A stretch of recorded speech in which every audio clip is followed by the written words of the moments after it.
안녕하세요. 영어 강사 윤재나입니다. 언젠가 강의 평가, 강사 평가 그런 주제를 살짝 언급했던 적이 있었는데 이 주제와 관련해서 굉장히 재미난 대목을 담고 있는 어떤 원서 한 권이 있어가지고 이 주제에 대해서도 함께 얘기를 나눠보고 그리고 영어 공부도 할 겸 이 책을 한 페이지 읽어보는 이런 시간을 갖고자 이렇게 영상을 준비하게 되었습니다. 이 영상을 보시는 분들 중에서도 아마 강사분들이 솔창에 계실 것 같은데 어떻게 강사평가 받아보신 적 있으신지요? 보통 이제 강사야 일종의 어떻게 보면 상품이기 때문에 시장에서 이제 판단이 되는 거죠. 많이 팔리느냐 아니면 적게 팔리느냐. 그러니까 많이 팔리느냐 적게 팔리느냐 이 얘기는 이제 수강생이 많냐 적냐, 돈을 많이 버는 강사냐 그렇지 못한 강사냐 이런 얘기가 되겠죠. 근데 이제 재종반처럼 약간 학교 같은 그런 곳 좀 큰 학원에서는 학생들이 이제 한 1년에 한두 번씩 세네 번씩 강사 평가를 하는데 제가 예전에 강사 평가를 굉장히 잘 받지 못해가지고 되게 부담스럽다. 기분이 별로 이렇게 썩 안 좋다. 뭐 그런 영상을 한번 올렸었던 것 같아요. 물론 저도 항상 못 받는 건 아니고요. 잘 받을 때도 있습니다. 최근에 유키즈라는 그 프로그램에서 제가 되게 존경하는 최재천 교수님이 나오셔가지고 그렇게 자기 강의가 폐간이 잘 된다. 워낙 이제 학생들에게 요구하는 어떤 과제라든지 어떤 학습의 양이 좀 많다 보니까 좀 많이 외면을 받는 거죠. 그러니까 인기가 없는 강좌인 거죠. 설령 폐강이 안 되고 성반이 됐다 하더라도 강의가 이루어졌다 하더라도 과연 그 교수님의 강의가 그 대학생들에게 어떤 평가를 받았을까? 뭐 긍정적인 반응, 학문적으로 어떤 진리의 탐구자들에게는 굉장히 좋은 어떤 그런 강좌로서 기억이 되겠지만 막상 이제 점수에 연연하는 어떤 그 대학생들 입장에서는 조금은 좀 짠 점수를 받지 않았을까 이런 생각을 해봅니다. 뭐 이제 대학 교수님들이야 뭐 이제 그런 강사 평가나 강의 평가가 그렇게 크게 신분에 영향을 미치는 않겠죠. 근데 아까도 말씀드렸다시피 강사와 같은 일종의 상품인 저와 같은 사람에게는 강의 평가, 강사 평가라는 게 정말 어마무시합니다. 그죠? 그런 거 경험해 보신 분들 되게 많을 것 같아요. 그래서 아마 이 강의를 듣고 계신 학생분들 같은 경우에는 이걸 일종의 무기 삼아 가지고 정말 작정하고 어떤 선생님을 죽여야겠다 이런 생각으로 되게 안 좋은 점수를 갖다 매겨버리는 그런 경우도 있으실 것 같습니다. 제발 그러지 말아주세요 라고 얘기하는 것도 좀 그렇네. 어떻게 보면 그런 점수를 주는 것도 그 사람의 어떤 권리일 테니까 아닌가? 학원 자체적으로 그런 걸 좀 걸러내는 어떤 시스템이 있겠죠. 그죠? 너무 극단적인 어떤 견해라든지. 근데 저도 이제 강의 평가 같은 걸 받을 때 보면은 주관식처럼 이렇게 쓰는 난이 있잖아요. 거기 나와 있는 그런 멘트들을 보면서 좀 약간 좀 황당하다? 그런 걸 되게 느낄 때도 많고 또 거꾸로 정말 나는 정말 잘 못 가르친 것 같은데 굉장히 또 강의 평가가 되게 좋게 나오는 경우가 있거든요. 그런 경우는 또 어떻게 내가 받아들여야 될지 너무 황송한 거죠. 너무 분에 넘친 거죠. 그런 어떤 생각을 할 때도 좀 있었습니다. 잠시 약간 떠나서 우리가 식당을 고를 때 그 왜 맛집 그 리뷰라고 하나요? 그런 거에 준해가지고 식당을 고르거나 음식을 갖다 주문하는 경우가 있잖아요. 요런 것과 요런 강의 평가나 강사 평가는 과연 같은 걸까 다른 걸까 한번 생각을 해봤어요.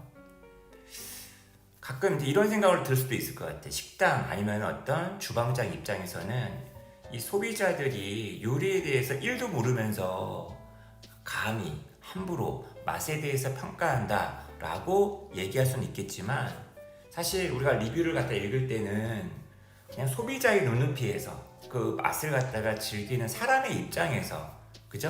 이렇게 평가를 하는 거지 다 감안하지 않을까 싶어요. 그런 리뷰를 읽는 사람이. 그런데 강의라든지 강사라든지 아니면 책 리뷰 같은 경우에는 좀 다르지 않나 라는 생각이 드는 거예요. 강의나 강사나 책에 대한 리뷰는 정말 그걸 제작한 사람, 강의를 제공하는 사람이건 그런 책을 쓴 사람이건 그 사람에 거의 준하는 어떤 그 기준으로 평가를 내리는 사람에게도 똑같은 잣대가 들이밀어야 되지 않을까 이런 생각을 해보는 거죠. 그런 점에서 가끔 저에게 쏟아지는 악플가도 같은 그런 강의평가나 강사평가나 아니면 서평들을 보면서 가끔 좀 아쉬울 때가 되게 많아요. 특히 이제 책과 관련해서도 좀 한마디 더 덧붙이자면 가끔 친구들이 좋은 문제와 좋지 않은 문제를 잘 구별을 못 하더라고요. 그리고 좋은 책과 그렇지 못한 책, 자기가 풀었을 때 잘 맞추면 좋은 책 아니면 자기를 특별하게 어렵게 만들면 되게 좋은 책. 왜? 어렵다, 공부할 만하다. 근데 가만히 보면 그 문제가 정말 쓰레기여서 답이 없는 경우도 있는데 그걸 어렵다, 좋다 이렇게 막 평가하는 그런 친구들이 있더라고요. 너무 약간 두서가 없었는데 아무튼 제가 이런 생각을 되게 많이 하게 만들었던 책이 한 권 있습니다. 바로 여기 오른쪽에 나와 있는 The Death of Expertise라는 책이에요.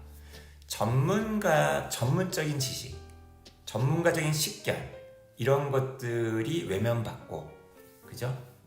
괄시받는 이 현대 세계에 대해서 경종을 울리는 그런 책입니다. The Death of Expertise. 우리나라에도 이제 번역이 되어 있더라고요. 아이고야, 잠깐만요. 제가 보여드리면 책 제목을 너무 좀 잘 못 지은 것 같은데 전문가와 강적들 나도 너만큼 알아. 그죠?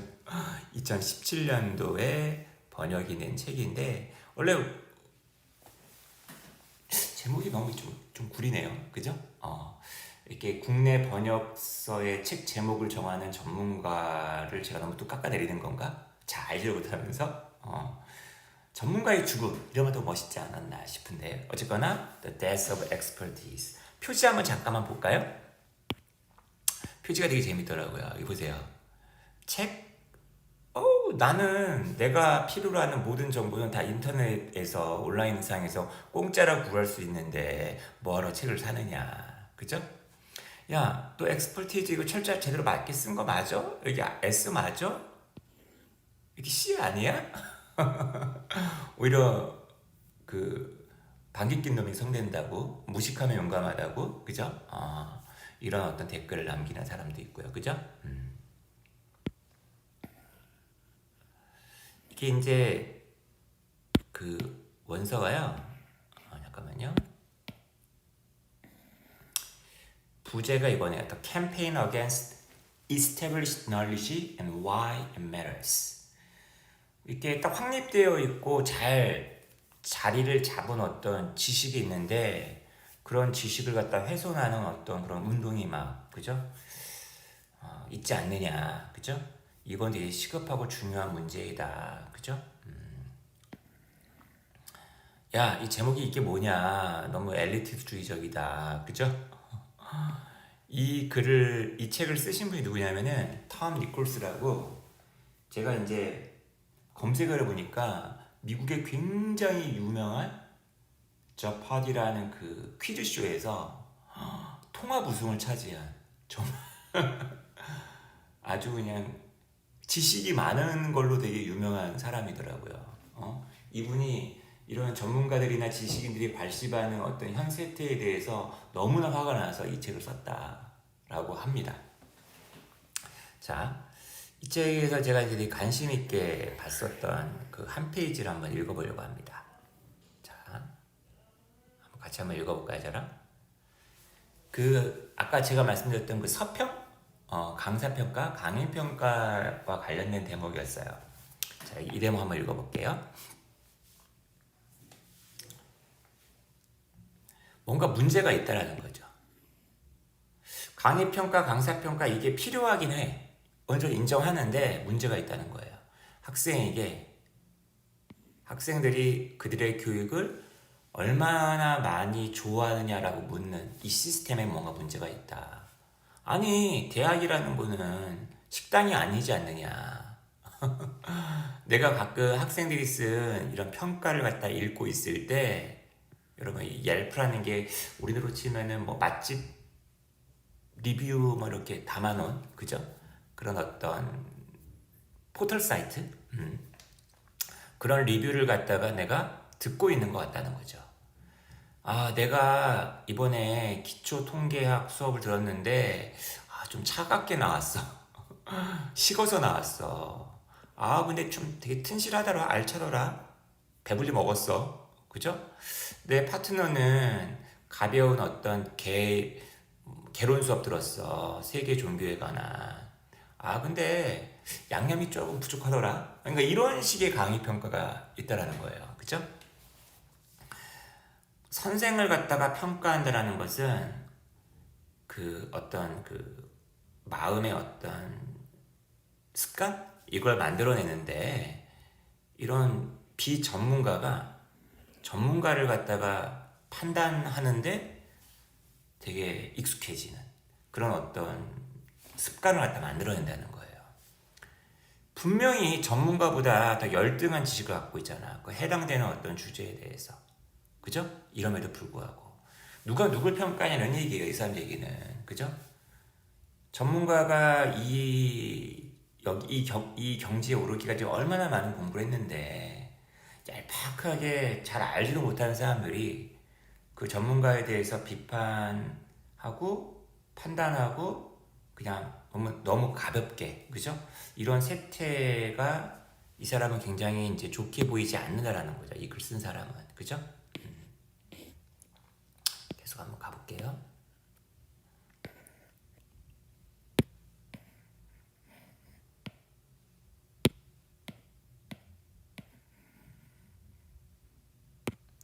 학생들의 평가는 또한 굉장히 예민한 어떤 지표래요. 좀 가장 작고 정말 관련이 없는 것들에 의해서 영향을 받는. 그래서 예를 들면은 강의 듣는데 의자가 편했냐 안 편했냐에서부터, 그죠? 그 다음에 아침에 들었냐, 이게 새벽반이냐, 그죠? 점심 먹고 나서 졸려서 듣는 거냐. 맞아요. 제종반에 있을 때 1교시 있죠. 그때 수업은 대부분 애들이 다 자거든요. 그때는 정말 애들 깨우느라고 정말 힘들거든요. 가뜩이나 요즘에 영어 강의가 제종반에 많지가 않단 말이야. 어떤 반에 만약에 1교시에 걸리잖아? 그 반은 하루 정말 자는 모습만 보게 되는 친구도 있어요. 1년 내내. 그런 아이들까지 깨워야 되는 혼신의 힘을 다한 정말 재미있는 강의를 선사하지 못한 강사의 탓이죠. 그죠? 저의 능력 부족인데 자꾸 아이들 탓을 하고 있네요. 그죠? 자, 계속 한번 읽어볼게요. A certain number of them have to be ignored. 그렇지. 그런 외부적인 요인들을 갖다가 무시되어야만 하는데, 그죠? 근데 그것들 중 일부는 정말 너무 이상하대요. 그래서 교수들이 최악 혹은 가장 이상한 어떤 평가 있잖아요. 자기들이 받았던 이런 걸 갖다가 서로 막 야, 당신 이런 평가 받아본 적 있어? 당신 이런 평가 받아본 적 있어? 이럴 정도라는 거죠. 그래서 보세요. 내 동료들 중에 한 사람이 언젠가 굉장히 그 영국의 그 해군사에 대한 아주 자세한 강연을 한 적이 있었대요. 그랬더니만 한 학생의 코멘트가 이거였다는 거죠. 선생아, 셔츠나 다림질하고 와. 그죠? 셔츠가 너무 깨질자하다. 이런 평가를 내렸다는 거죠. 내가 알고 있는 어떤 최고의 탑 역사학자는 아주 그냥 보통 이렇게 조롱받기 일쑤였다는 거예요. 키가 작다라는 이유로. 그죠? 나도 언젠가 이런 평가를 받은 적이 있었대요. 한 학부생한테. 난 되게 훌륭한 교수인 건 맞지만 살 좀 빼야 된다고. 그 말은 맞긴 맞대요. 또 한 명의 학생은 나를 엄청 싫어해가지고 뭐라고 얘기했냐면 나를 위해 기도를 해주겠다고. 그죠? 잘릴 거란 얘기죠. 그죠? 이러한 평가들이 재밌긴 하지만 이런 모든 것들은 학생들로 하여금 자기 스스로를 갖다가 선생의 재능을 갖다가 자기가 알바이터, 좌지우지하는 사람, 중재자, 그죠? 조정자라고 생각을 한다는 거죠. 자, 그리고 보세요. 이제 교육이라는 게 어떻게 보면은 학원 강의 같은 경우에는 어떻게 보면 굉장히 더 학원 강의는 어떻게 보면 상품이죠, 상품. 지식 상품인 곳이죠. 저도 가끔 이런 생각을 해요. 어떤 뭔가 이렇게 정보를 준다라기보다는 이 아이들이 뭔가 배워갔다라는 느낌을 갖다가 되게 주게 하려고 되게 할 때가 되게 많아요. 강의는 재밌어야 돼. 즐거워야 돼. 동기를 부여해야 돼. 해피하게 만드는 거죠. 가끔 이제 씁쓸할 때가 있어요.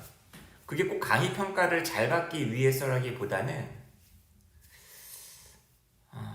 두루두루 다, 그죠? 때에 따라서 정말 이 아이에게 도움이 되기 위해서는 이 아이를 화나게 하고 이 아이를 불쾌하게 해야 된다는 걸 뻔히 아는 때도 있는데 그렇게까지 해야 되나 싶을 때가 있는 거죠. 왜? 이런 강의 평가가 계속 반복되다 보면 이게 이례적인 게 아니라서 그래요. 이례적인 게 아니어서. 동료 평가라는 게 교사들 사회에는 있다고 하는데 강사들 사이에서 동료 평가하면 가관이겠다 정말. 자, 보세요. 여기 약간 이런 내용이 나오잖아요.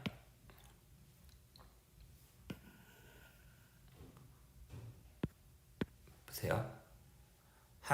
보세요. 대학의 그런 그 평가에 대한 어떤 의존은 좀 더 약한 교사라든지 좀 비정규직 같은, 그죠?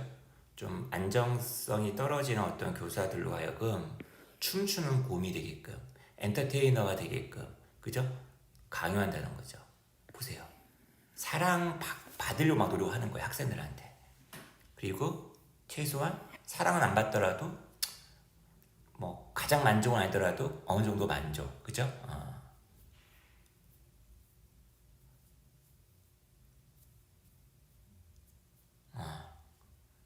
이 수업만큼은 살려야겠다. 최재천 교수님 같은 경우에는 그런 거 구애받지 않으시겠죠. 그 정도 이제 지위에 오르셨으니까. 근데 일반 강사들은 어떡하겠어요? 그죠?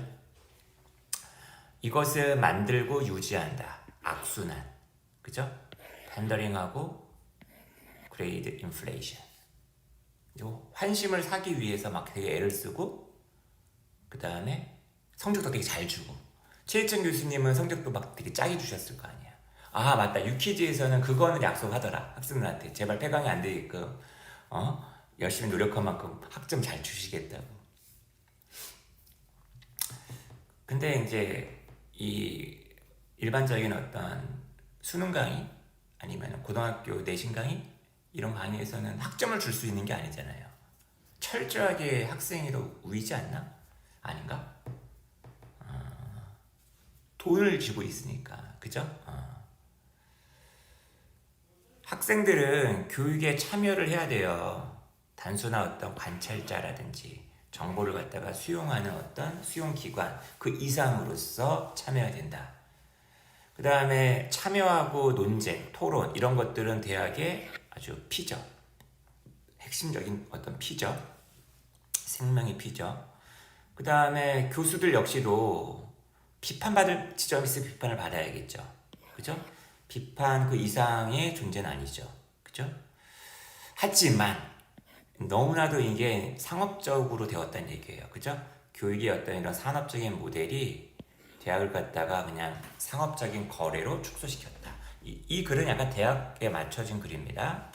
그래서 학생들은 되게 까탈스러운 어떤 소비자, 비판적인 어떤 사고자라기보다는 까탈스러운 컨슈머로서 이제 교육을 받는다는 거죠.